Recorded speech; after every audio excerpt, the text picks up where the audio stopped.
จนว่าบ่เป็นจักอยู่แล้วแหละบันไดที่ว่าร้านเบิ่งที่บ้านเพสุดในเฮือนนี่สี่บ่อใครติบันไดบนนี้โดยร้านจังได๋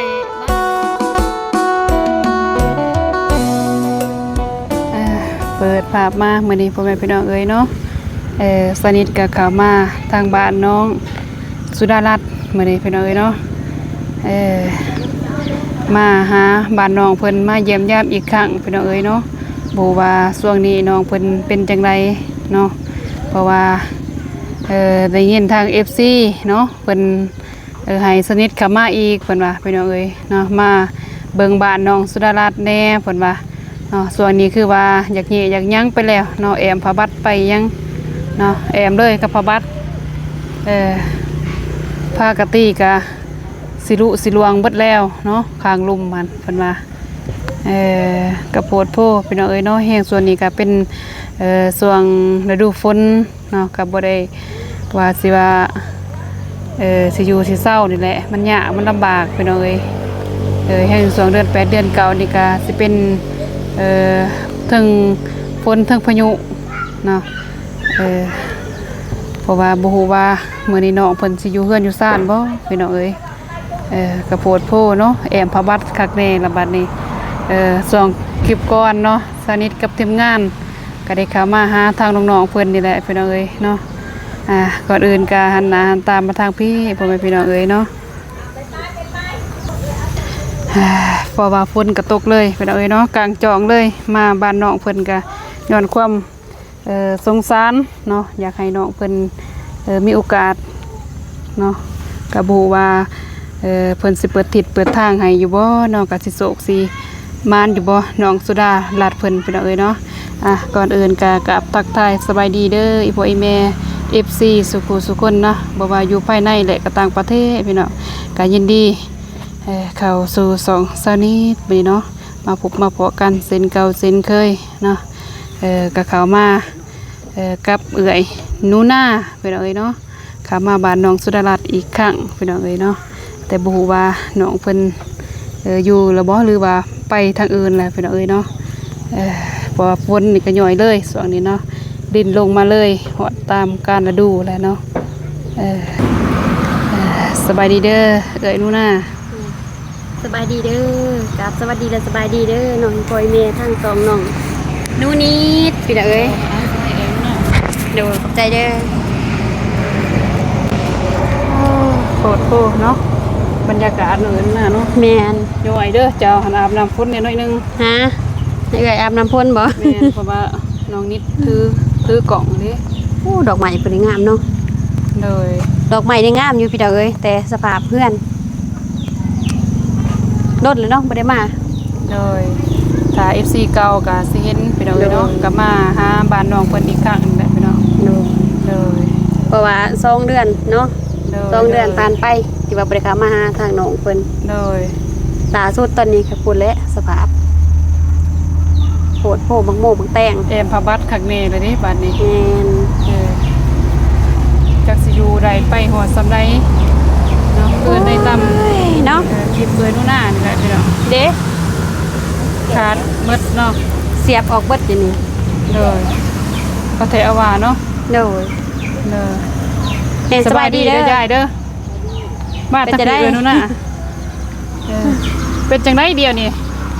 คือว่าแอมพอบอกพอบัดอีหยังคักแน่เลยยันลมอยู่อย่าล้มยู่ยันผ้ามันเททั้งนั้นมันเทหมดเลยน้องสุดารัตน์ไปไสอยู่เฮือนอยู่บ่มื้อนี้อยู่เฮือนดนแล้วบ่ได้เข้ามาหายายเพิ่นพี่น้องเอ้ยเคินกล่องบ่ยายจักเคินกล่องบ่จะได้แปลว่าก็ดีใจเพิ่นมาโหดมาป่านคือเพิ่นเพิ่นยังสงสารเพิ่นยังอีลูกกูน่ะยายก็ดีใจนำลูกนำหลานและนำอีก4ภายในประเทศและต่างประเทศ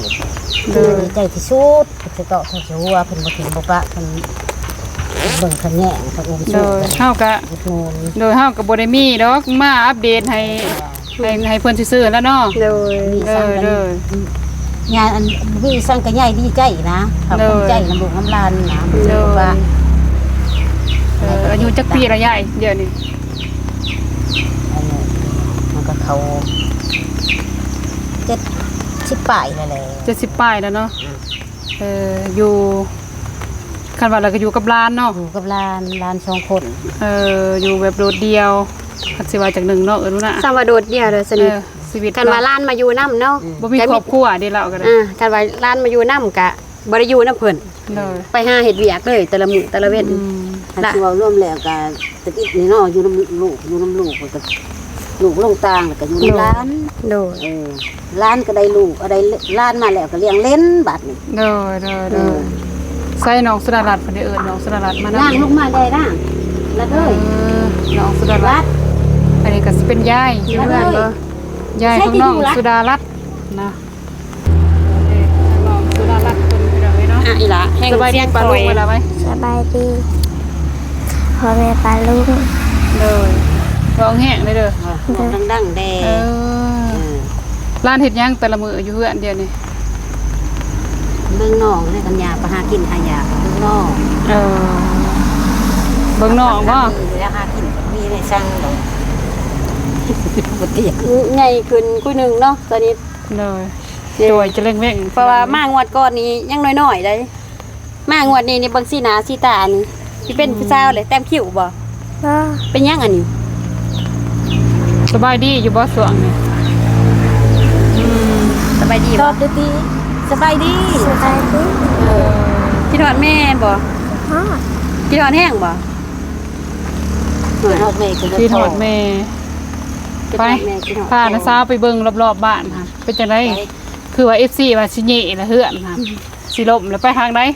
ไปทางผลบ่ไปพาพ่อแม่ FC ไปเบิ่งเฮือนสิอยู่สิเศร้าเลยว่าบ่มีอีกแล้วค่ะ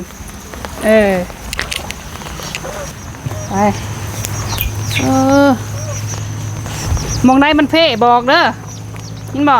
โดย มองได้มันอยู่บ่ได้มันเพ่เลยก็บอกรอบๆพี่น้องเอ้ย ว่าแห้งได้หลายไงที่ฮู้บ่ได้ยินเลยฮู้บ่ได้ยินเลย จุดได้มันเพ่เฮือนซ่านค่ะสี่บอกเพิ่นใส่ นี่ก็เพ่ ใส่เขาไปใกล้ๆติสี่บอก อยู่ เพิ่น เพื่อน ใส่ สิห้านบ่ วอ เขาไปนำติกันดูน่ะ ย่านบ่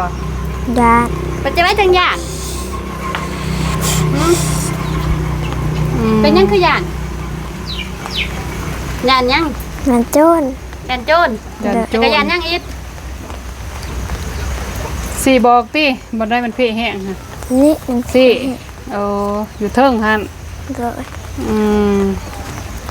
ย่านโจรพี่เด้อเอ้ยเฮือดสิล่มก็ย่านโจร เลย บ่ย่านมันล่มทับบ่ ญาติ ย่าน ย่าน โดย ย่างว่าผิดติ สิบ่ล่มทับบัดนี้ ย่างว่าผิดติล่ะ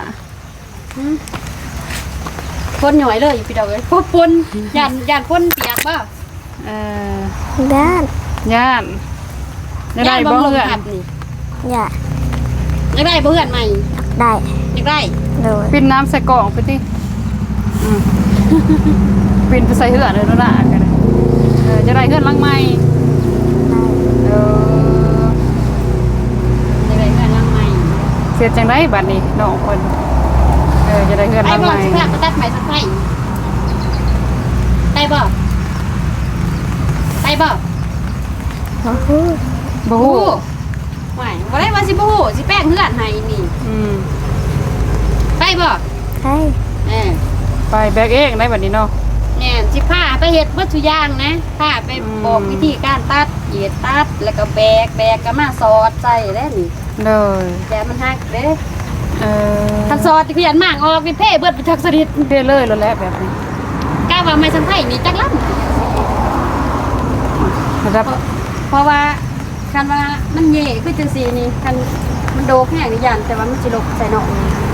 คันดัดแป้งได้นี่มันสิลงเริ่มเลย ซ้ำๆรับสีรับพุ่นแหละ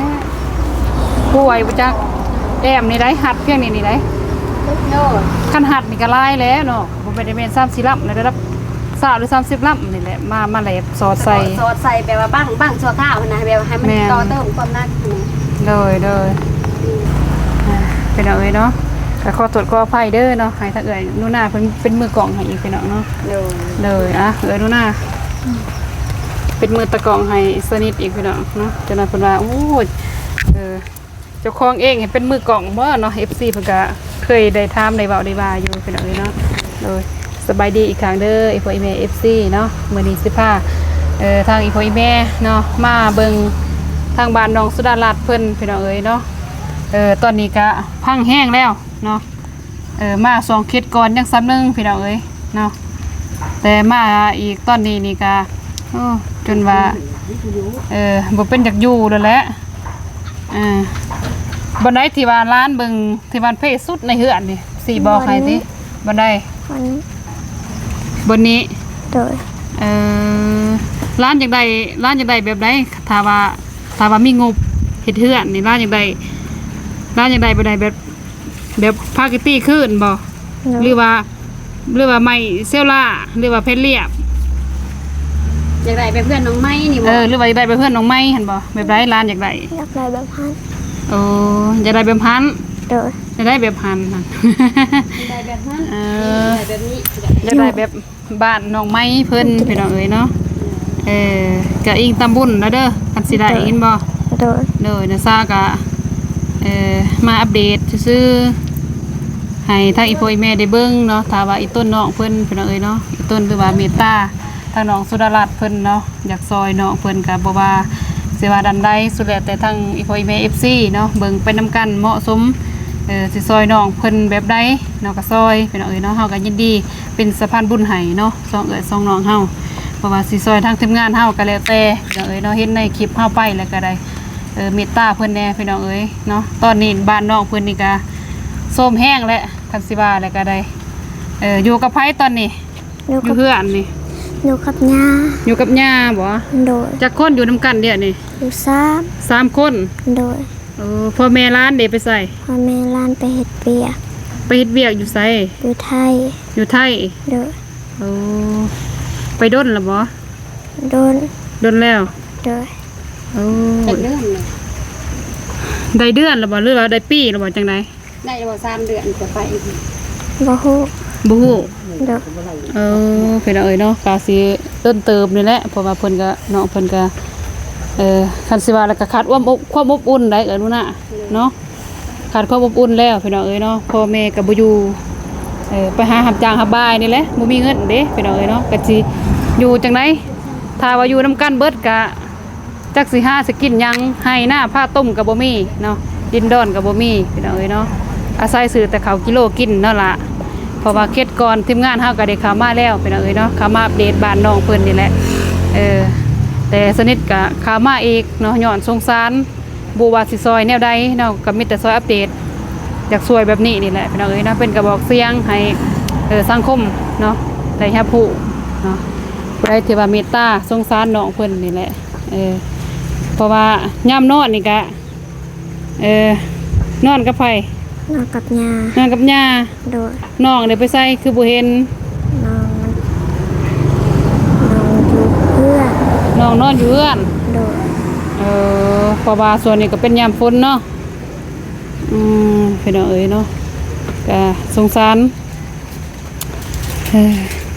ไปอยู่บ่หาเงินหาคำเองเป็นอยู่บ่หาเงิน ก็ หึ ยังน้อย ยังน้อย โดย อายุจักปี 10 10 โดย 10 ปีพี่น้องเอ้ยเนาะ10 ปีอยู่กับยายเนาะเดี๋ยวนี้อยู่กับยายแม่โดนบ่แม่จังสิได้มา โดน ดน โดย กันว่าแล้วก็ดนพี่น้องเอ้ยเนาะบ่ฮู้ว่าสิมาหอดยามใดหรือว่าสิมายามใดนี่แหละ ขาดแน่บ่ได้เนาะนู่นน่ะไปหาเงินหาค่ำดินล้นทั้งพ่อทั้งแม่ก็ได้คันสิอาศัยทั้งพ่อทั้งแม่ทั้งคนก็บ่แห้งหาเสากินค่ำคือกันพ่อแม่ก็ได้ซ้ำซาสิได้เงินฝากมาให้พ่อแม่ฝากเงินมาให้อยู่บ่ ฝากเพิ่นฝากมาให้ล้านเท่าใด 500 500 โดย 500นี่ก็มันสิถือเท่าไรคันเป็นเงินกีบเฮากะ500 บาทบ่ล่ะ บ่ฮู้ 500 บาทนี่ก็เงินไทยเนาะนู่นน่ะ500 บาทนี่ก็สิประมาณ300,000นี่เนาะ ถ้าว่าเลดดีก็ 400,000บ่ฮอดบ่ 200,000ป้า200,000 300,000นี่แหละ ประมาณนั้นแหละเนาะเฮาก็ ตามบางงาน เฮาก็บ่สร้างสิไลเนาะ โดย เรทก็คือกันแต่ละหาง เอาใส่เอาว่าพี่น้องเอ้ยเนาะขาดเคินยังสุดๆเดี๋ยวนี้ล่ะ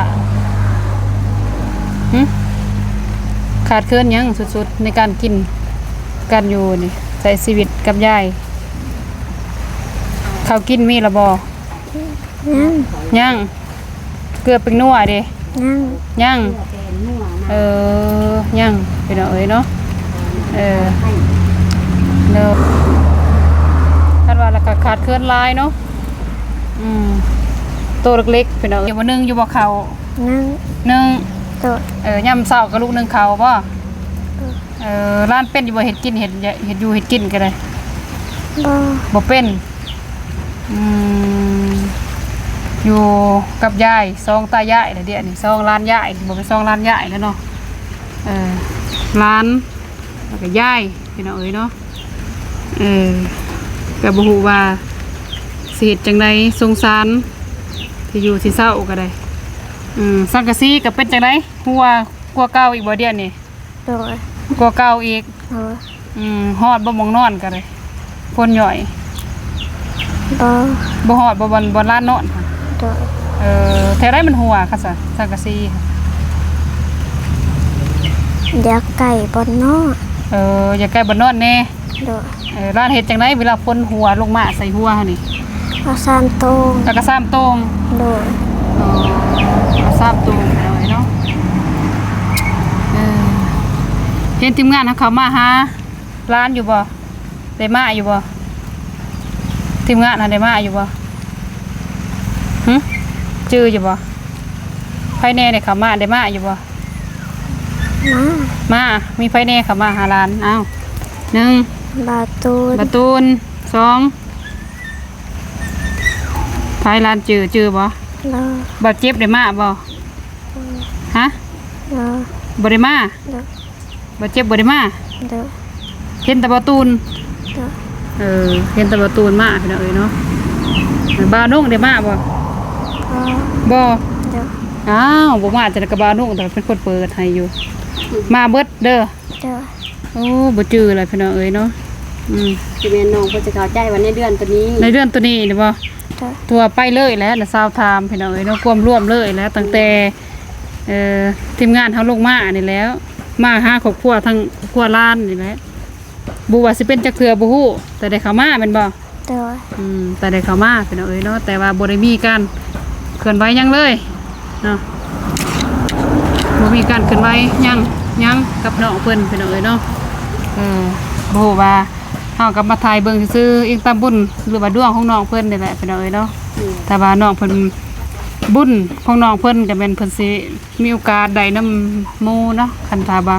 บ่มีบุญก็แม่นบ่ได้เด้อ เด้อ ที่จริงเฮาก็อยากซอยเนี่ยจักสิซอยแนวใดมีแต่ถ่ายให้แบบนี้นี่แหละให้ผู้ใหญ่เพิ่นเบิ่งเพิ่นนี่ต้นแล้วก็เพิ่นมีใจแบบอยากช่วยเหลือหลานก็ช่วยเนาะ เด้อ พี่น้องเอ้ยเนาะนี่ก็พ่นย่อยเลยปอกลิ้นเลยก็บ่ฮู้ว่าสิเฮ็ดจังไดมีแต่ว่ามาอัปเดตแบบคร่าวๆให้ทางพ่อแม่เบิ่งครอบครัวน้องเพิ่นนี่แหละพี่น้องเอ้ยเนาะไปแล้วเช้าซื้อมีมาให้มื้อนี้เด้อ เด้อ ก็บ่ได้ฮอดแก๊สดอกก็บ่คิดว่าสิว่ามาฮอดน้องนี่แหละพอดีมาก็เบื่อดูหน้าอีกก็เลยแวะมาไปเอามีพี่น้องเอ้ยเนาะคือที่เห็นนี่แหละเฮือนซ่านบ้านซองเพิ่นก็อัปเดตให้เบิ่งพี่น้องเอ้ยเนาะแล้วแต่บุญน้องเพิ่นนี่แหละคันว่าได้ก็แม่นได้ถ้าว่าบ่ได้นี่ก็เป็นบ่ได้นี่แหละพี่น้องเอ้ยเนาะเฮาก็บ่ฮู้ว่าสิซอยจังไดไปน้องสุดารัตน์นี่ก็ได้จอยจะแรงแวงเลยอยู่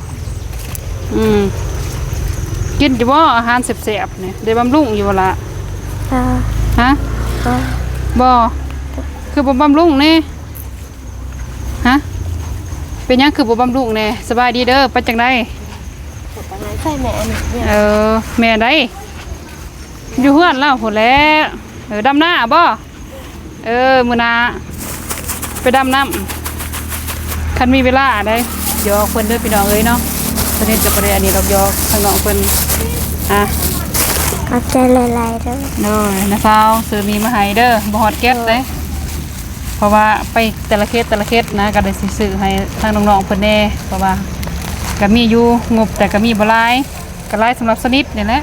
พอได้มาตอนให้น้องๆเพิ่นบ่ละเล็กละน้อยนี่แหละปันกันพี่น้องเอ้ยเราปันกันกินปันกันใส่นี่แหละ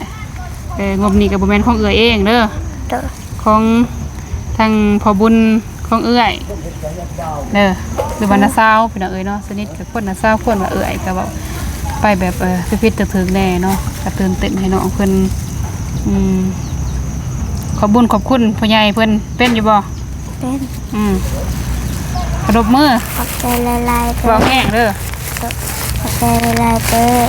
เลย ทั้งขอบคุณ เวลาที่ว่าใจเนี่ยเนี่ยคือก่อน ขอให้ขอบคุณจงมีสุขภาพแข็งแรงแห้งความเจ็บอย่าได้ความพารามี เลยพอแต่สิ่งดี พวกขอที่แต่สิ่งดี ๆเลยอันนี้ก็เป็นทางงบทางอีพอของสนิทเนาะอยู่ทาง SA ให้ไว้เนื้อเสือใจเนาะก็ขอบคุณเนาะที่ว่าเพิ่นให้สนิทเป็นสะพานบุญเนาะซื้อแบบเล็กๆน้อยๆนี่แหละมาให้ทางน้องๆเพิ่นเนาะย้อนใจมากนั่นแหละพี่น้องเอ้ยไปไทยที่แรกก็บ่ได้มีหยังเลยให้ทางน้องๆเพิ่นนะแต่ละเคสที่ว่าสนิทไปบางทีก็เป็นถึงคันมือได้สนิทมีเนาะก็เป็นถึงสนิทเองซื้อให้ก็เป็นเล็กๆน้อยๆเนี่ยท่านอีพ่อเพิ่นเมตตาเนาะแล้วก็อีต้นก็เลยให้งบเนาะให้สนิทเวลาไปถ่ายคลิปน้องๆเพิ่นก็ซื้อไปให้น้องเพิ่นเล็กๆน้อยๆนี่แหละเป็นสะพานบุญนํกันนะเลยโอเคพ่อแม่พี่น้องเอ้ยเนาะเคสนี้ก็บ่ได้มีหยังลวงลายมีแต่ว่ามาอัปเดตทางบ้านน้องสุดารัตน์ให้ทางอีพ่ออีแม่ได้เบิ่งได้ชมนํกันเนาะว่าน้องเพิ่นก็เป็นนาสงสารเนาะกลับมารอบนี้อีกแย่แล้วพี่น้องเอ้ยเนาะบ้านน้องเพิ่นนี่คันว่าเสียทาเฮือนทับนี่ก็คือว่าโพดโพได้เนาะน้องสุดารัตน์ ๆโดย คันว่าสิมางแล้วก็บ่นอนแทบผืนให้นอนบ่นี่แหละแทบผืนแทบนี่ปูสาดนอนเลยนอนบ่ นอน ย้อนยานเฮือนทับเนาะ โดย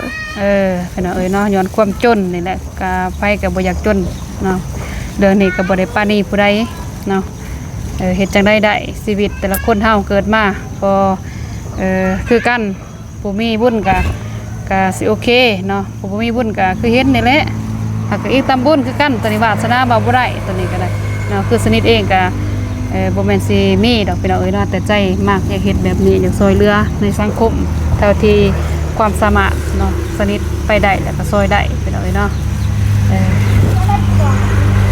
เพราะว่าโอเคพอไปพี่น้องเอ้ยเนาะสำหรับคลิปนี้ก็คือที่สนิทได้เว้าเนาะถ้าว่าเมตตาหรือว่าสงสารน้องเพิ่นเนาะบ่ว่าสิเป็นทางการอยู่การกินเนาะอาหารการกินหรือว่าข้าวนำทำป้าเนาะก็เป็นแบบเสื้อผ้าเนาะแต่ FC เนาะ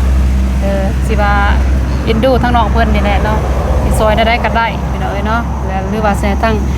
สนิทเป็นสะพานบุญให้ก็ยินดีเนาะหรือว่าไปทางนูนาหรือว่าทีมงานทันหลายคนเนาะก็ได้พี่น้องเอ้ยเนาะเพราะว่าสงสารน้องสุดารัตน์เพิ่นนี่แหละพี่น้องเอ้ยเนาะสำหรับคลิปนี้เนาะสนิทก็ก่อนอื่นก็ขอขอบใจนบเพิ่นติละเลยทางอีพ่ออีแม่ FC สุขุสุขคนเด้อเนาะบ่ว่าอยู่ภายในและก็ต่างประเทศเนาะที่ให้กำลังใจสนิทตลอดมาแล้วก็เป็น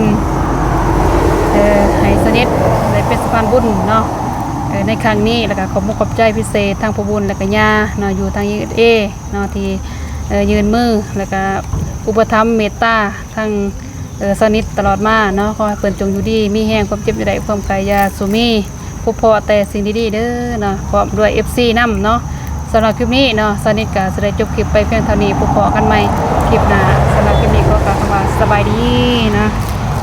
บ๊ายบาย